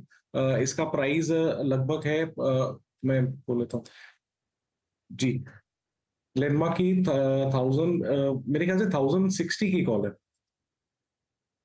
1060 की कॉल वीरेंद्र जी चल रही है लगभग 20 रुपए के आसपास। इसे ले सकते हैं with stop loss of 14 and target of 32। बिल्कुल। फार्मा में एक बड़ा मूव आ रहा है। देखिए ग्लेनमार्क फार्मा का भाव क्या हो गया, अभी मैंने क्या कितने बोला था, 1022 पे भाव स्क्रीन पे लिखाइए फ्यूचर का जरा एक बार। 1037 हो गया स्क्रीन पे, 1037 ऑलमोस्ट। फार्मा में स्विंग अच्छे खासे मिल रहे हैं इस वक्त, स्विंग आ रहे हैं। इसको कुछ देर में देखूंगा मैं। 1038 अब ऑलमोस्ट। रचना जी आपकी फार्मा में कोई स्पॉटिंग? जी जहाँ तक फार्मा की बात है तो यहाँ पे मूवमेंट तो आ रही है, एंड कुछ जाइडस लाइफ वगैरह में अच्छी मूवमेंट है। और अगर उसकी बात करी जाए, फिलहाल 1103 पे है, और यहाँ पे अपसाइड पे 1120 तक ये जा सकता है अगर यहाँ से ये फ्रीज खुलेगा और अगर दोबारा से ऊपर जाएगा तो। और उसके अलावा मैनकाइंड फार्मा में भी एक अच्छी मूवमेंट है। मैनकाइंड फार्मा में फर्स्ट डे ऑफ मूव है, तो यहाँ से 2130 की तरफ एंड 2140 की तरफ ये काउंटर जा सकता है। ओके चलिए, कुछ स्टॉक्स की बातचीत हो गई, और अब एक्सपर्ट्स के लिए जो रखा था चार का चौका, आई एम श्योर सब प्रिपेयर्ड होंगे, रेडी होंगे बढ़िया से स्टॉक आइडियाज के साथ। रखिए सबसे पहले सचिन को स्क्रीन्स पे, और आज का बढ़िया सा सस्ता ऑप्शन ट्रेड। सचिन क्या सोचा? आशीष जी, एक्चुअली पहला प्रेफरेंस तो अरविंदो फार्मा था, एंड वहां पर भी मैंने भी थोड़ा सा ये मिस कर दिया है। ऑलरेडी अच्छी चाल बन चुकी है, बट सेकंड जो स्टॉक रेडार पे अभी अभी आया है, वहां पर एक फॉलो थ्रू एक्शन अच्छी तरह बिल्ड हो रही है। एंड स्टॉक का नाम है HAL। 4650 का एक इम्पॉर्टेंट क्लस्टर है, वो ब्रेक हो रहा है 60 मिनट चार्ज पे। क्लासिक बुलिश फ्लैग फॉर्मेशन है एंड जिस तरीके से इसका 4650 का कॉल ऑप्शन अभी फिलहाल स्टेज है, लगभग अराउंड 127 के आसपास खरीदारी करने की सलाह होगी। स्टॉप लॉस आपको 108 पे लगाना है एंड 155 से लेके 190 तक के टारगेट्स यहाँ पर अवेलेबल हो सकते हैं। डिस्क्लोजर यही होगा कि पोजीशंस आप थोड़े से कैरी फॉरवर्ड करें इमीडिएट बेसिस पे। जिस तरीके से स्ट्रक्चर है, मुझे लग रहा है काफी बड़ी मूव यहाँ पर ऑलरेडी अनफोल्ड हुई है एंड एक अच्छे कंसोलिडेशन के बाद वापस एक नई अपटेक बन सकती है। तो आई थिंक 4800 4850 के पार जाने की तैयारी हो रही है काउंटर में, तो खरीदारी करनी है 4650 के कॉल ऑप्शन में। बिल्कुल। एक किसी भी स्टॉक का एक पॉइंट होता है, चाहे वो डेली पे हो, चाहे वो वीकली पे हो, चाहे वो इंट्राडे हो। सचिन जी, बिल्कुल आपने सटीक टाइम पे पकड़ा। क्या खूबसूरत ब्रेकआउट पकड़ा आपने 4620 से 4644। रचना जी, आपका FNO सुपरस्टार क्या रहेगा आज? जी, FNO सुपरस्टार के लिए मैं IRCTC देना चाहूंगी। वो कल भी दिया था मैंने, 1100 के करीब था कल, अभी 1108 पे है। यहाँ से 1120 और 30 की मूवमेंट बन सकती है, पर ओवरऑल मार्केट में सब मूवमेंट्स बहुत स्लो होती जा रही है, तो उस चीज को ध्यान में रख के थोड़ा प्ले करें। 1120 और 30 का टारगेट लगा सकते हैं आप इसमें, और 1098 का SL लगा सकते हैं। ओके, IRCTC के में फ्यूचर्स। IRCTC आज कार्यक्रम की शुरुआत में सेठ साहब का टॉप पिक भी था। सेठ साहब के पास ही चला जाए भाई। सेठ साहब, चार्ट का चमत्कार कौन सा? जी आशीष जी, मैं नेशनल एल्यूमिनियम नैल्को के साथ जाना चाहूंगा। यहाँ पे वीकली और डेली स्ट्रक्चर काफी पॉजिटिव है, एक स्विंग हाई को क्रॉस कर रहा है। मोमेंटम इंडिकेटर्स और रेशियो चार्ट्स भी काफी स्ट्रॉन्ग है। यहाँ पे कल के सत्र में हमने डिलीवरी वॉल्यूम्स भी काफी अच्छे देखे थे। 197.50 का इसका लगभग प्राइस है। स्टॉप लॉस रहेगा 193 का और टारगेट्स रहेंगे 207 के। अब चलते हैं मिड कैप फंडा के लिए गौरांग जी के पास। गौरांग, क्या पिक कर रहे हैं आप? सुरेंद्र, पहले हमने स्वराज इंजिन्स को पसंद किया था, मझौली श्रेणी की कंपनी, और अब हम उसी ऑटो एंसिलरी OEM सेगमेंट से जुड़ी हुई कंपनी है CI ऑटोमोटिव। करीबन 500 रुपए के आसपास के मौजूदा स्तर है CI ऑटोमोटिव के, और बुनियादी दर के आधार पर हमें लग रहा है कि करीबन 20% के ऊपर के तरफ के दायरे, यानी कि 600 के पार आपको जाता हुआ दिख सकता है स्टॉक आने वाले समय में। तो CI ऑटोमोटिव पर, ये एक मझौली OEM ऑटो एंसिलरी बनाने वाली कंपनी है, तो यहाँ पर लंबी अवधि के लिए खरीदारी की राय है और 600 के पार के लक्ष्य। गौरांग जी, आज शनिवार को उठते साथ क्या हाथ में टूल बॉक्स लग गया था क्या? सुबह से ही ऑटो पे लगे हुए हैं आप आज? ये थोड़ी बहुत भविष्यवाणी ऐसे तो हम करते नहीं है, लेकिन नहीं, ये क्षेत्र काफी अच्छा लगता है। देखिए, एक बात है वीरेंद्र, कि अगर गाड़ियां बिकेगी तो टायर कंपनी के भी शेयर ऊपर जाएंगे, बैटरी बनाने वाली कंपनियों के शेयर भी ऊपर जाएंगे, और अहम पुर्जे या फिर आधुनिक उपकरण जो वाहन में लगते हैं उसके भी दाम ऊपर जाएंगे। और ये कंपनी इसलिए ज्यादा पसंद आती है क्योंकि जिस प्रकार से परिवर्तन हुआ है वाहन की सुरक्षा को लेकर के, और जो पुर्जे ये बनाती है, तो ये बहुत, और सिर्फ स्थानीय मार्केट में नहीं, एक्सपोर्ट मार्केट में एक बहुत बड़ी अपॉर्चुनिटी है। और हमें लग रहा है वीरेंद्र के सरकार की गठन होने के बाद एक मंशा रही है सरकार की, भारतवर्ष को, हमारे देश को एक सबसे बड़ा वाहन उत्पादन क्षमता वाला देश बनाया जाए। तो अगर ये मौका आता है तो मेरे ख्याल से auto ancillary, tyre, battery manufacturing companies को बहुत बड़ा फायदा होगा। मीनवाइल जरा एक बार लिखिए, जैसे कि मैं कह रहा था कि HL पे आपकी स्पॉटिंग सचिन जी बहुत अच्छी थी, और आपने जिस एग्जैक्टली अगर आप देखें जगह पकड़ा था ना वो स्टॉक, मिनट भर में आप देखें गिन के 3 मिनट में वो टारगेट हिट हो गया। ऑलमोस्ट 4685 पे स्पॉट ट्रेड करता हुआ, वो कॉल ऑप्शन, वो फ्यूचर्स और स्पॉट तीनों अगर आप देखें तो इस वक्त एक स्ट्रॉन्ग माइलेज क्रिएट करते हुए डे हाई पर। बहरहाल हमें मतलब था आज के टारगेट से, वो पूरा हो गया। और IRCTC भी लिखा है, ये जो रचना जी ने प्रोवाइड किया था वो एज ए कॉल, अब 1113 पे डे हाई की ट्रैजेक्टरी में। तो आशीष, 4 का चौका में आज इस छोटे से सेशन में काम बखूबी हो गया। छोटा सा सेशन लेकिन उपलब्धियां बड़ी बड़ी, टारगेट्स डन। बिल्कुल ब्यूटीफुल। कमाई होनी चाहिए, सेशन कैसा भी हो, छोटा बड़ा, और बढ़िया कमाई ये पैनल करके दे रहा है आपको। खबरें भी कोई नहीं छूटेंगी, इसी चैनल पे मिलेंगी आपको, और नेस्ले का अपडेट स्क्रीन्स पे फ्लैश होता हुआ। आपको याद होगा कुछ दिन पहले अपडेट आया था कि ये अपने पेरेंट को अतिरिक्त रॉयल्टी देने की, वो स्टेप बाय स्टेप इंक्रीज करने की तैयारी थी। ये अत्यंत कुछ अपडेट्स लेकर आ रहे हैं कि ऐसा होगा नहीं।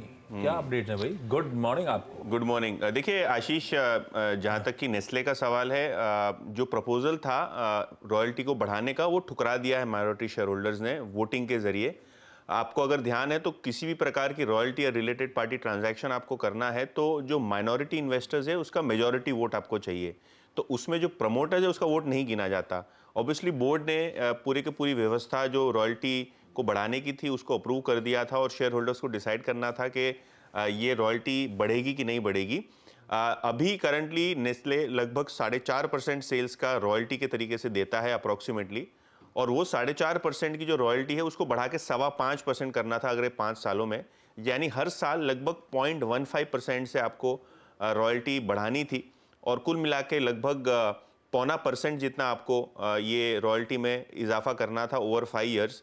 तो ये प्रपोजल शेयर होल्डर्स के सामने था, और एक्सचेंज की जो फाइलिंग है और जो हमको जानकारी मिल रही है वो ये है कि शेयर होल्डर्स ने ये प्रपोजल को रिजेक्ट कर दिया है। यानी फिर से एक बार आपको नेस्ले के ज़रिए और जो उनका बोर्ड है उसको कॉग्निजेंस लेके फिर से एक बार एक फ्रेश प्रपोजल रखना पड़ेगा, या प्रपोजल क्योंकि गिर चुका है तो किसी भी प्रकार की रॉयल्टी पे आउट जो बढ़ने वाली थी जून 2024 से वो इफेक्ट नहीं हो पाएगी। तो कहीं ना कहीं ये इन्वेस्टर्स एक्टिविज्म जो है, इंक्लूडिंग इंस्टीट्यूशनल इन्वेस्टर, ऐसा नहीं कि रिटेल इन्वेस्टर्स ने प्रपोजल को रिजेक्ट किया है, इंस्टीट्यूशनल इन्वेस्टर्स के साथ मिलके ये प्रपोजल रिजेक्ट होता हुआ नजर पड़ा है। और कहीं ना कहीं नेस्ले की जो पेरेंट है उसको एक झटका है, क्योंकि रॉयल्टी पे आउट अटक चुका है, और शेयर में आप नेस्ले इंडिया के एक मोमेंटम देख रहे हैं, क्योंकि क्लियरली एक फायदा होता हुआ नजर पड़ेगा ओवरऑल बॉटम लाइन पे। ब्यूटीफुल। लीजिए भाई गौरांग सर, ये विदेशी एमएनसीज को हमको हल्के में लेने का नहीं, टेकन फॉर ग्रांटेड लेने का नहीं, शेयर होल्डर एक्टिविज्म जिंदाबाद जिंदाबाद। दिल दीजिए भैया। आधा माल ले जाना चाहते थे, ले जा नहीं पाएंगे आप। नहीं, हम तो उनको हल्के में नहीं ले रहे, लेकिन वो भी हमें हल्के में नहीं ले। हाँ वही तो मैं कह रहा हूँ, हमें वो हल्के में नहीं ले विदेशी एमएनसीज। क्योंकि आपकी कंपनी भारत में स्थापित है। हाँ। आपके जो प्रोडक्ट आप बनाते हैं वो भारतीय उपभोक्ताएं खपत करते हैं, बिक्री में आमदनी में आपको सहारा देते हैं, मुनाफा कमाने में सहारा देते हैं। तो फिर वो विदेशी माता पिता विदेश में बैठे हैं, वो रॉयल्टी क्यों कमाए हमारे यहाँ पर? तो इसकी मेरे ख्याल से भरपाई आपको यहाँ पर जो स्थापित शेयरधारक है उनको देना चाहिए। तो मैं बिल्कुल सहमत हूँ, और इस प्रकार से एक मेरे ख्याल से मारुति को, सुजुकी को भी ऐसे कुछ रॉयल्टी बढ़ने की बात थी, और उससे पहले हिंदुस्तान यूनिलीवर आईएनसी को रॉयल्टी बढ़ाने की बात थी। तो मेरे ख्याल से ये बहुत ही सराहनाजनक है कि ओके निवेशकों ने या शेयरधारकों ने इसका विरोध किया है। 2% मजबूत दिन के हाईज पे नेस्ले इंडिया। सेठ साहब चार्ट्स पे कैसा भाई, खरीदें? जी आशीष जी, नेस्ले का एक सेकंड, सिस्टम स्लो हो गया जी। नेस्ले रिबाउंड कर रहा है एक सपोर्ट के लेवल से। अगर हम देखें तो इसका मोरलेस सपोर्ट आ रहा है 2460 के आसपास। आज की कैंडल काफी पॉजिटिव है, एक मीन रिवर्जन ट्रेड यहाँ पे जरूर किया जा सकता है। टारगेट्स रहेंगे 2550 के, और स्टॉप लॉस छोटा सा रखेंगे 1% का 2475 का। नेस्ले ब्यूटीफुल, बहुत अच्छे मूव्स बनते हुए और खरीदारी करने का कॉल आता हुआ। सचिन ने कोई फिर, आज सचिन मूड में है, छोटा सचिन है तो और मूड में है। सुब्रमण्यम सर इंतजार कर रहे हैं, मैं जा नहीं पा रहा हूं। सचिन कौन सा स्टॉक रडार पे आ गया भाई? आशीष दिन अच्छा है तो कैपिटलाइज करना चाहिए। टाटा पावर मुझे लग रहा है यहाँ पर एक कंसोलिडेशन के बाहर आ रहा है। 440 के आसपास एक हर्डल था, तो हर्डल इसने काफी अच्छी तरह अभी पार किया है, वहां पर सस्टेन हो रहा है। तो मुझे लग रहा है एक अच्छी मूव यहाँ पर बन सकती है। ट्रेजेक्टरी तो 255 260 तक अवेलेबल है, बट ट्रेडिंग के लिहाज से आई थिंक 248 तक के एक स्विंग बन सकते हैं। एंड स्टॉप लॉस काफी स्वीट होगा यहाँ पर। जो इंट्राडे लो बना है 437.50 के आसपास का, मुझे लग रहा है वहीं पर स्टॉप लॉस प्लेस करने एंड खरीदारी करनी है टाटा पावर के फ्यूचर्स में।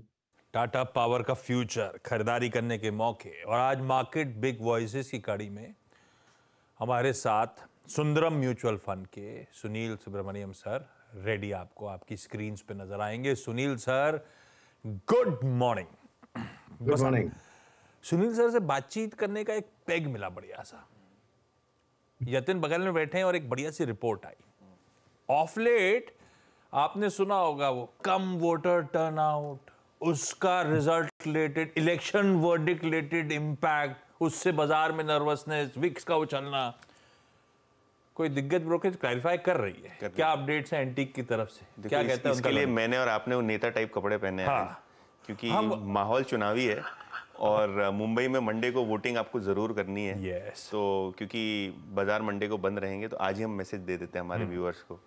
तो ये एक बात हुई। देखिए टर्नआउट बढ़ाना है टर्नआउट बढ़ाना है। तो देखिए जहां तक कि एंटिक स्टॉक ब्रोकिंग का सवाल है, इन्होंने एक बहुत इंटरेस्टिंग रिपोर्ट निकाली है बीजेपी की जो स्ट्रैटेजी है उसको लेके, और जो गवर्नमेंट अभी करंटली है उसको कोई रिस्क नहीं होगा ये चुनाव जीतने में, ऐसा उनका मानना है। ये हमारा व्यू नहीं है, ये एंटिक ब्रोकिंग का व्यू है। सबसे पहले अगर हम बात करें 2019 के मुकाबले लोगों को लगता है कि वोटर टर्नआउट कम हो रहा है और शायद इससे एक रिस्क हो सकता है, एंटी इनकम्बेंसी हो सकती है। एंटी के हिसाब से ऐसा कुछ नहीं है। इनफैक्ट आशीष, जो 1.7% यानी लगभग 1.25% वोटर जो हैं वो दिव्यांग हैं और वृद्ध लोग हैं जो 80-85 ईयर्स के ऊपर हैं। तो इनको एक बैलेट की व्यवस्था करके दी है इलेक्शन कमीशन ने, यानी ये घर पे इनके जो इलेक्शन ऑफिसर जाएगा और उनके वोट जो है बैलेट पे लेके आएगा। और अगर यहाँ आपको एक मैक्सिमम टर्नआउट दिखता है ओवरऑल, तो ये मदद करेगा पूरी टैली को बढ़ाने में। तो जो आपका वोटर टर्नआउट आपको कम दिखता है, बहुत सारे आर्मी के लोगों को भी ये व्यवस्था मिलती है, दिव्यांगों को ये व्यवस्था अभी मिली हुई है, तो कहीं ना कहीं ये वोटिंग परसेंटेज बढ़ेगा, ऐसा एंटी का मानना है। ये एक बात। दूसरी बात कि 2019 में जो बीजेपी ने मार्जिन जो ज़्यादा मार्जिन वाली सीट जीती थी, वहाँ टर्नआउट कम हो रहा है, तो बीजेपी की जो विनर्स हैं इनको कोई असर नहीं मिलेगा, क्योंकि मार्जिन ऑलरेडी बड़ा था, तो टर्नआउट कम होता है तो इतना असर नहीं होगा। लेकिन जो सीट्स में कांग्रेस छोटे मार्जिन से जीती है वहां वोटिंग परसेंटेज गिर रहा है, जिसका फायदा बीजेपी को हो सकता है, ऐसा एंटिक ब्रोकिंग का मानना है। इनफैक्ट 2004 में जो इंडिया शाइनिंग कैंपेन फेल हुई थी, लोगों को लगता है कि बीजेपी थोड़ा रिलैक्स मोड में, ऐसा कुछ नहीं है। इनफैक्ट एंटिक के हिसाब से इलेक्शन कमीशन का डेटा ये बताता है कि मैक्सिमम जो एड स्पेंडिंग है वो बीजेपी की हुई है इस इलेक्शन में, और ज्यादा से ज्यादा कैंपेन भी बीजेपी की हुई। तो बीजेपी ने कोई स्टोन बाकी नहीं रखा है टर्न करने का, अनटर्न नहीं छोड़ा। तो पूरी तरीके से जो है, अगर आप वोटर टर्नआउट की बात करें, आप एड्स की बात करें, आप एंटी इनकम्बेंसी फैक्टर की बात करें, सब जगह झोंक रखा है। तो ये रिस्क नहीं लगता। इनफैक्ट एंटी को लगता है कि पिछले टाइम के मुकाबले 2019 के मुकाबले 2024 का जो चुनाव है, यहाँ ज्यादा सीटें आ जाएंगी बीजेपी को। चलिए, वो तो खैर 1 तारीख का शाम का एग्जिट पोल और 4 जून का फाइनल आउटकम बताएगा होना क्या है। लेकिन सुनील सर, आप लोग भी एएमसी में नर्वस होते थे कि वोटर टर्नआउट के आंकड़े गिरते हुए देख के, मार्केट्स रिलेटेड कोई कोरिलेशन आपने बिठाया था या कोई कोरिलेशन है नहीं, हम लोग फालतू टेंशन लेते रहते हैं? नहीं, हमने खाली ये कोरिलेशन देखा कि क्या ये इलेक्शन के पहले जो वॉलेटिलिटी यहाँ पे आई है पिछले इलेक्शन के माफिक कम या ज्यादा है, वो ब्रॉडली उसी ट्रेंड में है। ये कोई अनयूजुअल चीज नहीं है।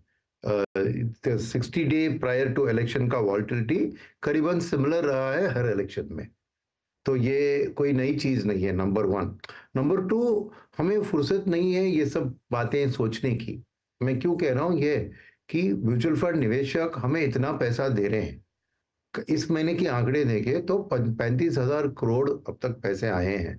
अब क्या है मौका कि हमारे पास हमारी रिस्क मैनेजमेंट के तौर पर इंडस्ट्री की मे बी कुछ फंड हाउसेस 5%, कुछ 10% तक कैश बैलेंस अलाउ कर सकती है, उससे ज्यादा नहीं। यानी आपको 90% जो पैसा कस्टमर का आया उसको मार्केट में डालना ही पड़ेगा। अब बात यह है कि कुछ फॉरेन निवेशक जो हेज फंड में मानता हूं, जो शॉर्ट टर्म में एक दिसंबर 3 की जो आंकड़े असेंबली रिजल्ट्स के आए थे ना, तब दिसंबर के महीने में 70,000 करोड़ नेट एफआई फ्लोज था हमारे मार्केट में। तो उसमें जो शॉर्ट टर्म प्लेयर्स है वो ऐसे आंकड़े जो कह रहे हैं ना वोटर टर्नआउट, ये वाली बात सुनकर मार्केट में जो भी बढ़त दिसंबर से आज तक हुआ, उन्होंने प्रॉफिट बुकिंग के तौर पर पैसा लिक्विडेट करना शुरू किया, खाली वो। तो ये डोमेस्टिक म्यूचुअल फंड की अच्छी बात हुई कि पैसा आ रहा है कस्टमर से, डिप्लॉय तो करना है 90%, at the same time FIS बेच रहे हैं, तो ऐसा बात नहीं है कि सबके दाम बढ़ गए, नहीं, क्योंकि एफआईएस बेच रहे हैं, हमें रीजनेबली स्टॉक्स भी मिल रहे हैं, तो हमारी कोई दिक्कत ही नहीं है कि जाके खरीदने के लिए। तो ऑलमोस्ट 1:1 मैच हुआ है डोमेस्टिक म्यूचुअल फंड फ्लोज और एफआई के आउटफ्लोज।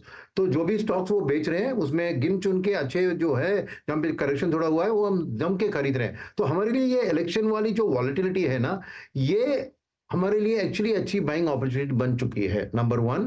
और नंबर 2 बात ये कहूंगा मैं कि वैल्यूएशंस की भी बात उठ रही है, क्योंकि domestic flows large cap, mid cap, small cap सभी क्षेत्र में डिप्लॉय होते हैं, वरस एफआई जो बेचते हैं वो खाली लार्ज कैप को बेचते हैं। तो हर लार्ज कैप जो बेचते हैं वो जाके नहीं खरीदेंगे, हम मिड एंड स्मॉल कैप भी खरीदेंगे। इसलिए मिड एंड स्मॉल कैप की रिलेटिव वैल्यूएशंस आज लार्ज कैप के कंपेरिजन में आज महंगी दिख रही है, क्योंकि आप सब उसको 1 ईयर फॉरवर्ड में देख रहे हैं। मगर असलियत ये है कि हर mutual fund manager Indian economy की ग्रोथ स्टोरी वाले स्टॉक को खरीद रहा है, जो अगले 3 से 5 साल में आपको ईपीएस ग्रोथ डिलीवर करेंगे। आपको शायद 1 साल में नहीं दिखेगा, बिकॉज ये सब high operating leverage, high financial leverage कंपनियां हैं मिड एंड स्मॉल कैप में। तो पिछले जो एक लॉन्ग डिकेड में कैपेक्स का ग्रोथ नहीं हुआ, तो ये कैपिटल गुड्स ऐसे सेक्टर्स में बहुत गिरावट आई थी। तो आप जो रिकवरी होगा ना, आप उसको 1 साल के मायने से देखेंगे तो आपको महंगी लगेगी, मगर सेम 3 या 5 साल की ग्रोथ को आप प्रोजेक्ट करेंगे और डिस्काउंट करेंगे तो अभी भी वो नॉट उतना महंगा नहीं लगेगा। तो इसलिए मेरे लिए ये जो वॉलेटिलिटी की बात है, हम ये नॉइस से कुछ नहीं लेते हैं। कोई भी म्यूचुअल फंड मैनेजर ये इलेक्शन के पहले वॉलेटिलिटी है और इलेक्शन के बाद ठीक होगी उससे तो 3 महीने की आउटलुक से नहीं खरीदता है। तो जो भी करेक्शन आ रहा है, एक लॉन्ग टर्म निवेशक जैसे हमारे निवेशक है और म्यूचुअल फंड मैनेजर्स भी है, उनके लिए ये वॉलेटिलिटी एक अच्छे खरीदारी की मौका है। हम जम के खरीद रहे हैं, कुछ प्रॉब्लम नहीं है। आशीष इसे कहते हैं जब पॉकेट में पैसा होना तो कन्विक्शन चरम पे होता है। ठीक सुनील जी की अगर आप देखें भाषा शैली, वो यही कह रही है इस वक्त, कन्विक्शन है ना। भाड़ में जाए वॉलेटिलिटी, हमारे पास पैसा है, हम ग्रिप करेंगे। अच्छा, ये ग्रिप करने के जब नाम आता है ना सर, अब आप ये देखिए, ये जो ग्रिप आई ऑलमोस्ट आप 21,900 तक रिट्रेस हुए। 2 चीज़ें थी, क्वालिटी का भी प्राइस डैमेज हुआ और जो चीज़ क्वालिटी वाली नहीं थी उसका प्राइस डैमेज भी हुआ। क्वालिटी का आधार क्या है इस वक्त? आपने ये जाता हुआ बीता हुआ अर्निंग सीजन देखा, सबसे प्रेफर्ड स्पेस क्या है और इस 1000 अंकों के डिप में आप लोगों ने क्या सबसे ज़्यादा एक्यूमुलेट किया? तो मैं समझता हूँ कि जो फिलहाल में ज़्यादा चढ़ा नहीं है वो है कंज्यूमर डिस्क्रिशनरी का स्पेस, बिकॉज कंजम्पशन की ग्रोथ ऑनेस्टली कोविड के बाद की जो बाउंस बैक वी शेप की बात हो रही थी उतना जम के नहीं हुआ और पैसा भी ज़्यादा इंफ्रा के ऊपर चला गया। तो वैल्यूएशंस उनके नंबर भी अच्छे नहीं थे और वैल्यूएशंस में भी वो थोड़ा कंफर्टेबल है कंपेयर टू इंफ्रा। तो मेरे ख्याल में मगर वो असली स्टोरी है इंडिया का, क्योंकि अल्टीमेटली नौकरियां तो बननी है, इंडिया का पर कैपिटा जीडीपी तो बढ़ना है। तो हमारे लिए ये ध्यान जो मार्केट का इंफ्रा के ऊपर जाकर कंज्यूमर से हट गया, वही एक खरीदारी का मौका बना और गुड क्वालिटी कंपनीज वहां पे हम कंसिस्टेंटली खरीद रहे हैं। वो नंबर 1। नंबर 2, फिलहाल में ये आरबीआई के तौर से ये कंज्यूमर लेंडिंग के बारे में कुछ उन्होंने कैपिटल एडिक्वेसी का ये बढ़ाया। फिर खबर आई कि नेट इंटरेस्ट मार्जिन बैंक के घट रहे हैं, तो इसलिए वो जो उम्मीद थी वो नहीं चल रही। और बड़े कुछ दिग्गज बैंक में भी जैसे एफआईएस ने थोड़ी बिक्री की। तो बैंकिंग में भी जो सॉफ्टनेस रिसेंटली आया है वो हमारे लिए अच्छे क्वालिटी बैंक्स को खरीदने का बहुत बढ़िया मौका मैं समझता हूं, क्योंकि असलियत यह है कि कैपेक्स स्टोरी के अंदर अब वो प्राइवेट सेक्टर का एक्सपेंशन वाला कैपेक्स अभी जम के शुरू नहीं हुआ।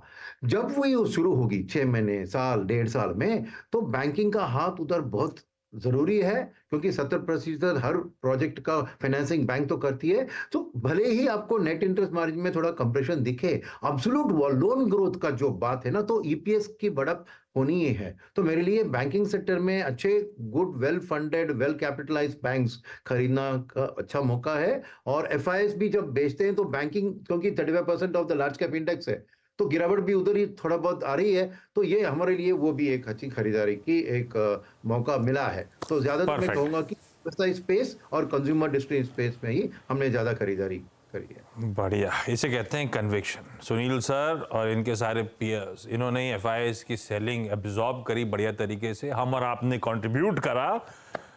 ये जलवे अब डोमेस्टिक इन्वेस्टर्स के क्या कन्विक्शन है, वो वॉलेटिलिटी अच्छी खरीदारी करने का मौका अच्छा है, लार्ज कैप 1 साल के टाइम होराइजन में अट्रैक्टिव होंगे, पर mid cap, small cap, broader market 2 से 5 साल, 3 से 5 साल का टाइम होराइजन लीजिए, उसकी अट्रैक्टिवनेस भी जस की तस नजर आएगी आपको। खरीदने का मौका ढूंढिए। Gunil sir, thank you so much. Session 1 की समाप्ति आज के स्पेशल ट्रेडिंग सेशन की आपकी स्क्रीन पे। गए थे हम 500 के ऊपर गए थे, मेरे ख्याल से आज 520 हाईज थे, वहां से थोड़ा सा ठंडा पड़ के 480 के आसपास के टिक्स इस समय। निफ्टी बैंक फ्लैट है, निफ्टी आईटी फ्लैट है, मिड कैप स्मॉल कैप थोड़ा सा इनिशियल जो खुलने के समय मोमेंटम था थोड़ा सा ईज ऑफ हुआ। ब्रेथ हालांकि 3:1 एडवांसेस के फेवर, वो होता है इनिशियली जो होता है, थोड़ा सा एबरेशंस होते हैं, पर बढ़िया ब्रेथ के साथ ही हम सेशन 1 की समाप्ति कर रहे हैं। क्विकली हीट मैप दिखा देता हूं। आज का इस सेशन का हाईलाइट दिग्गजों में तो खैर नेस्ले इंडिया था, जिसकी आवाज ने सबसे पहले आपको खबर भी दी। ये देखिए 2.5% मूव के साथ नेस्ले डटा खड़ा हुआ नजर आएगा, और बाकी के स्टॉक्स का मूड आपकी स्क्रीन पर। समेटते हैं आज के सेशन 1 को। एक प्लेट और दिखा जाता हूं। अब अपनी मुलाकात होगी सुबह 11 बजे, 1 घंटे बाद CNBC आवाज फिर लाइव। अभी भी अड्डा में इंटरेस्टिंग शो सामने खड़ा है। 11:15 बजे प्री ओपन, 11:30 बजे मार्केट खुलेगा नॉर्मल सेशन, और 12:30 बजे बंद होगा। हम लोग होंगे आपके साथ उस सेशन में भी। नमस्कार।